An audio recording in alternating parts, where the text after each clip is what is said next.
Hoje vamos trazer a história de Mano Brown, um dos maiores rappers e o rapper mais influente no Brasil.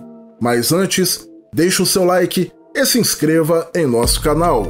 Pedro Paulo Soares, rapper, compositor e líder do Racionais MCs. Cresce na zona sul de São Paulo, na região dos bairros Capão Redondo e Parque Santo Antônio. Filho de mãe negra e pai branco, é criado pela mãe, Ana Pereira Soares. Em 1986 ganha o apelido de Brown nas rodas de samba, em que toca repique de mão e faz algumas batidas inspiradas no funk norte-americano. Os companheiros da roda então compararam-no a James Brown. Escreve a primeira letra de música aos 17 anos. A composição Terror da Vizinhança não é gravada. No mesmo período, frequenta o metrô São Bento, onde acontecem os encontros entre os artistas de rap de São Paulo. Forma a dupla de rap B-Boys com o amigo de infância Paulo Eduardo Salvador, o Ice Blue.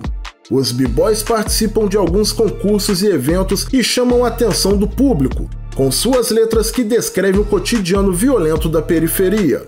Brown inspira-se em Taíde e outros compositores que frequentam a São Bento, praça da estação de trem do metrô de São Paulo, ponto de encontro nos anos 80 e 90 de jovens que se reúnem para dançar e fazer rap.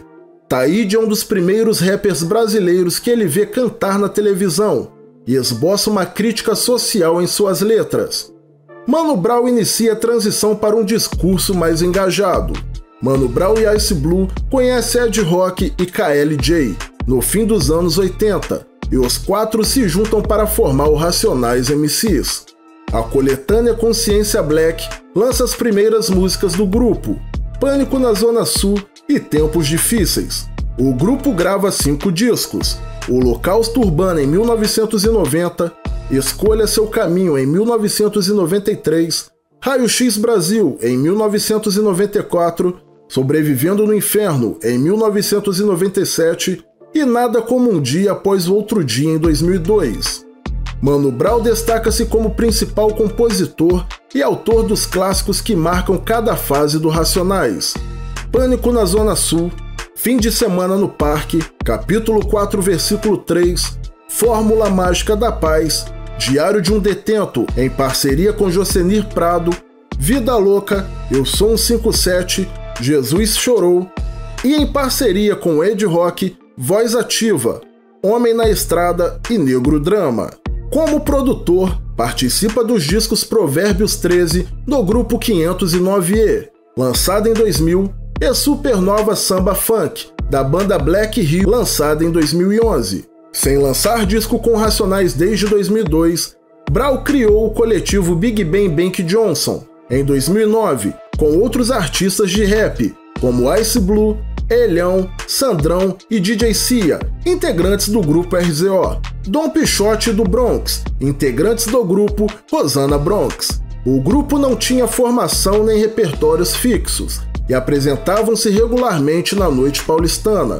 Em 2010, Brown participa da gravação de uma música Um Babaraúma, de Jorge Benjor, em uma ação promocional de material esportivo para a Copa do Mundo daquele ano.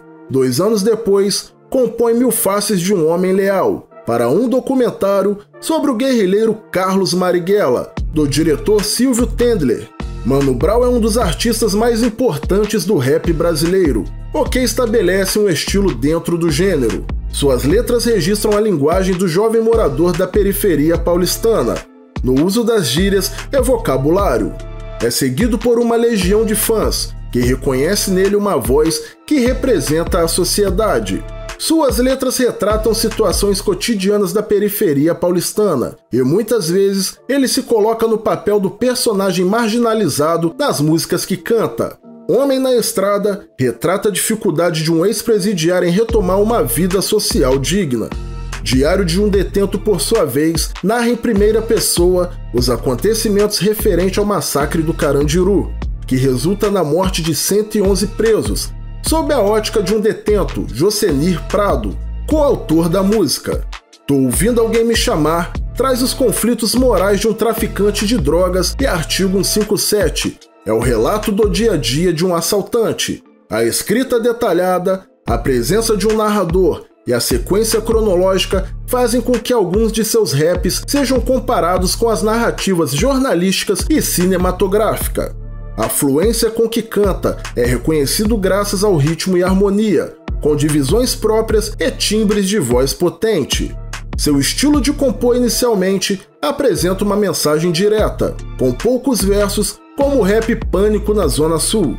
Influências do discurso do líder negro norte-americano Malcolm X, citado na letra Voz Ativa. A partir do disco Raio X Brasil, escreve letras mais longas e propõe que o ouvinte tire suas próprias conclusões sobre o significado delas. No disco Sobrevivendo no Inferno, em músicas como Diário de um Detento e Tô Ouvindo Alguém Me Chamar, Brau narra experiências em primeira pessoa com letras ainda maiores. Em Nada Como Um Dia Após Outro Dia, o rapper segue fiel ao método detalhista, mas traz reflexões novas sobre o sucesso artístico e a aparência. Depois do lançamento de Sobrevivendo no Inferno, Mano Brown reconhece essa diferença no processo criativo. Em entrevista para a revista Caros Amigos, afirma rejeitar músicas como Pânico na Zona Sul e Voz Ativa, que, segundo ele, são confusas, compostas com receio do uso de gírias e palavrões que os distanciam do público. O discurso e postura do rapper mudam com o tempo. Nos primeiros anos de carreira, ele defende a atitude radical do Racionais MCs de fazer shows apenas para o público pobre e não conceder entrevistas à grande mídia. A partir dos anos 2000, ele abre exceções a veículos como a revista Rolling Stone Brasil, Jornal da Tarde e programas da TV Cultura como Ensaio e Roda Viva. Neste mesmo período, tornam-se mais comuns as apresentações do grupo em clubes de classe média e alta, pelo dinheiro pago nestas ocasiões. A gravação de um Babaraúma, promovida por uma grande marca de material esportivo, é justificada pelo cachê pago, além da oportunidade de gravar em parceria com seu ídolo, Jorge Benjor. A influência de Jorge Benjor é mais marcante na obra de Mano Brown e reflete-se em sua vida pessoal. O nome de seus filhos são homenagem ao ídolo, Kairi Jorge e Domênica. Benjor tem uma música chamada Domênica Domingava, num domingo linda toda de branco, gravada no disco Força Bruta em 1970. Além disso, Benjor é citado na obra dos Racionais em outros momentos.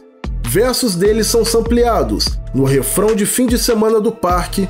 A música Jorge da Capadócia é regravada pelo grupo no disco Sobrevivendo no Inferno, e Benjor participa do primeiro DVD do grupo, Mil Tretas, Mil Trutas. No programa Ensaio da TV Cultura, Brown cita também Benito de Paula, AGP, Roberto Ribeiro, Luiz Airão e Fundo de Quintal como referências.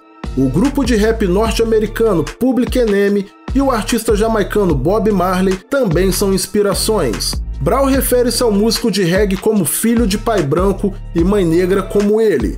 Era um cara que ficou rico morando dentro de uma favela, disse em entrevista a Caros Amigos em 98. As duas participações do Racionais na virada cultural são marcadas por discursos de Mano Brown. Em 2007, antes do confronto entre público e polícia, ele tenta apaziguar os ânimos dos fãs. Dirige-se a um policial que supostamente abusa da violência durante o tumulto. Depois de 6 anos afastado do evento, o grupo volta em 2013 em apresentação sem ocorrências policiais. Brown, no entanto, aproveita a ocasião para opinar sobre cenas que ele presencia na madrugada anterior. Episódios como esse ilustram o papel de liderança que Mano Brown exerce entre o seu público. Se você gostou desse vídeo, deixe o seu like. Se ainda não é inscrito em nosso canal, se inscreva e ative o sininho para saber outras histórias de outros rappers ou artistas de outros gêneros, assim como de Mano Brown. Também deixe seu comentário sobre o vídeo para sabermos a sua opinião. Até o próximo vídeo, valeu e tamo junto!